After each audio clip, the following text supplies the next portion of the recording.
Ever thought Catholics worship statues? You're not alone. But let's set the record straight. This is a common misconception that has been swirling around for ages, causing quite a bit of confusion. The truth is, Catholics do not worship statues. Yes, you heard that right, they don't. So, why the confusion? Well, it's likely due to the prominent role that statues and images play in Catholic worship and devotion. But let's be clear, these statues and images are not worshipped. They serve a different purpose altogether. So if you've been puzzled or perhaps even troubled by this, stick around. We're going to delve into this topic, drawing from official Catholic teaching and reputable sources to dispel this misconception once and for all. Now let's start with a key differentiation: veneration and worship. This distinction is crucial to understanding the role of statues in Catholicism. Veneration and worship, two terms often misunderstood. So, what's the difference? In the simplest terms, veneration is an act of respect or honour, while worship is an act of religious devotion, usually directed towards a deity. When Catholics venerate saints or holy objects, they are showing deep respect and honour. They acknowledge the role these saints played and the sacrifices they made in their devotion to God. This is not the same as worship. To understand this better, let's turn to the Catechism of the Catholic Church. Here we find a distinction made between three kinds of reverence: dulia, hyperdulia, and latria. Dulia, from the Greek word for service, is the honour and respect we give to saints. It recognises their exemplary lives of virtue and their intercessory role in heaven. Hyperdulia, a higher form of dulia, is reserved solely for the Virgin Mary. She is honoured above all saints because she is the Mother of God, and her yes to God made the incarnation possible. Then we have latria. This is the adoration and worship due to God alone. It involves acknowledging God as the creator and sustainer of all things, and giving him thanks and praise for his goodness. No saint, no angel, no creature can take the place of God in our worship. So it's crucial to understand this. When Catholics venerate saints or their images, they do not mistakenly give the worship due to God, to something or someone else. The respect shown to saints and their images stems from their connection with God, not as an end in themselves. In the next scenes, we'll explore how this understanding is applied, specifically when it comes to the use of images and statues in the Catholic faith. We've established the difference. Now let's delve into the biblical basis for the use of images. The Bible has much to say about images. Let's explore some key references. In the book of Exodus, chapter 25, verses 18 to 22, the Lord instructs Moses to make 2 cherubim of gold for the Ark of the Covenant. This divine mandate sets a precedent for the use of holy images in sacred spaces. Then there's the bronze serpent from Numbers chapter 21, verses 8 and 9. God commands Moses to make a fiery serpent, and everyone bitten when he looks at it shall live. This instance highlights the use of material representations for spiritual realities. However, it is essential to remember that Catholics do not see these images as idols. Instead, they serve as visual reminders of the truths of our faith, helping us to reflect and meditate on divine mysteries more deeply. Having understood the biblical basis, let's stroll through history to further clarify the use of sacred images. History reveals a lot about our beliefs. Let's talk about the Iconoclast controversy. This was a significant period in the 8th and 9th centuries when there was a strong opposition to the use of religious images known as icons. The Byzantine Empire particularly was embroiled in this controversy. The Iconoclasts, those who were against the use of these images, considered them as a form of idolatry. They believed that these images were objects of worship rather than aids to worship. But the Church defended the use of holy images. The Second Council of Nicaea, held in 787, was a pivotal moment in this debate. The Council affirmed the veneration of icons. They clarified that the honour shown to an image passes on to its prototype, and whoever venerates an image venerates the person portrayed in it. This meant that when Catholics show respect to an icon of a saint, their veneration is directed towards the saint themselves, not the material image. The Council's decision was a significant affirmation of the value of sacred art and its role in spiritual life. It laid the groundwork for the rich tradition of religious art that we see in Catholic churches today. Now that we've got the historical context, let's discuss the role of statues in Catholic life. Ever wondered why there are so many statues in Catholic churches?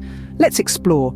Statues and images in Catholic life serve multiple purposes, but one of the most important is education. They act like visual textbooks, narrating the tales of saints and the mysteries of the faith. When you see a statue of St. Peter, for instance, it's not just a piece of art, it's a reminder of Peter's unwavering faith and his role as the first pope. These images also inspire devotion.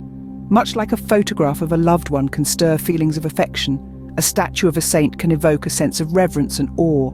It's not the material object that's venerated, but the virtues and holiness it represents.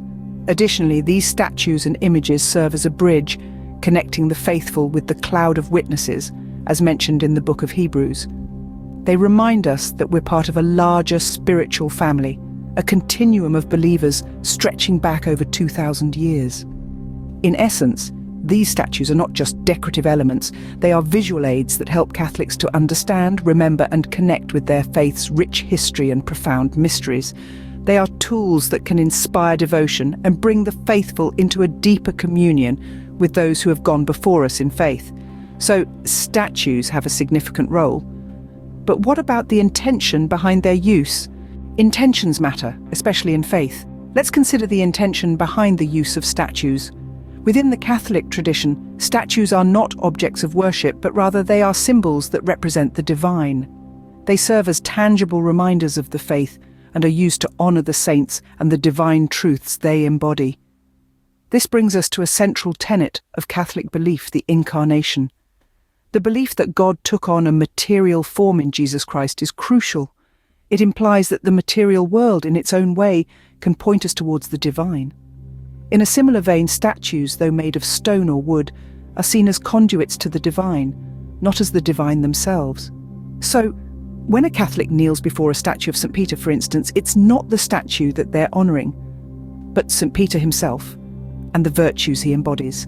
The statue serves as a visual aid, encouraging contemplation and reflection on the life of St. Peter, his teachings, and his example. This emphasis on intention is key. Catholics do not worship the material object, but rather what it symbolises. It's about the love, respect and veneration for the saint or the divine truth that the statue represents. With the intention clarified, let's examine the Church's stance on idolatry. The Catholic Church has a clear stance on idolatry. Let's explore it. The Church's teaching, as articulated in the Ten Commandments and the Catechism of the Catholic Church, unequivocally condemns idolatry. The first commandment, "You shall have no other gods before me," explicitly forbids the worship of anything other than the one true God. This commandment is further explained in the Catechism, which states that idolatry not only refers to false pagan worship, it remains a constant temptation to faith. The Church emphasizes that true worship is due only to God, the creator of all. Statues and images are not objects of worship, but visual aids that help the faithful to contemplate the divine mysteries and to honor the saints. They are meant to raise our minds and hearts to God, not to replace him. So the Church condemns idolatry. But what do Catholics say about their personal use of statues? Hearing from those who practice can be enlightening. Let's hear some personal testimonies. One devout Catholic, Maria, shares, "When I kneel before a statue of Mary, I'm not praying to the statue. I'm using it as a focal point to connect with Mary, the mother of Jesus." Another Catholic, Joseph, reveals, "The statue of St. Francis in my garden isn't an idol. It's a reminder of his love for nature and God's creations." Some misconceptions also need addressing. No, Catholics don't believe statues have powers or can answer prayers. They're visual aids, not objects of worship. And yes, Catholics know the difference between God and his saints. We give God worship, while saints receive veneration. The intention is never to replace God with a statue, but to use it as a tool to deepen our connection with the divine. Having heard from the faithful, let's summarize what we've learned. We've covered a lot of ground, so let's wrap things up. We've journeyed through the nuanced understanding of veneration versus worship in the Catholic faith, highlighting the distinct reverence given to saints, the Virgin Mary and God himself. We've delved into the biblical basis for the use of images, demonstrating that statues and icons are not idols, but visual reminders of faith's profound truths. We've traced the historical context back to the Iconoclast controversy, emphasizing the role of the Second Council of Nicaea in affirming the veneration of icons. We've explored the purpose of statues and images in Catholic life as teaching tools and inspirations for devotion. We've also clarified the intention behind the use of statues, not as objects of worship, but as symbols pointing us toward the divine.